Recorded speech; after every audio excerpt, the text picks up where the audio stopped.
به عنوان یک آموزگار فارسی در این چند سالی که فعالیت دارم از روش بخش کردن و صداکشی برای آموزشم استفاده نکردم.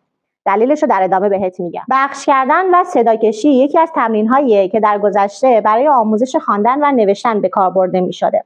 ضمن تایید این شیوه به عنوان یکی از مهارت‌های زبانی تسهیل کننده در آغاز زبان آموزی باید به این نکته توجه داشته باشیم که استفاده مداوم و افراطی روند آموزشی رو کند میکنه و نتیجه عکس میده، مخصوصا زمانی که دانش آموز در تشخیص حروف و صداها پیشرفت کرده باشه. به طور کلی این روش برای دانش آموزان دیرآموز و کسانی که مشکل شنوایی و بینایی دارن و در یادگیری ناتوان هستن مناسبه.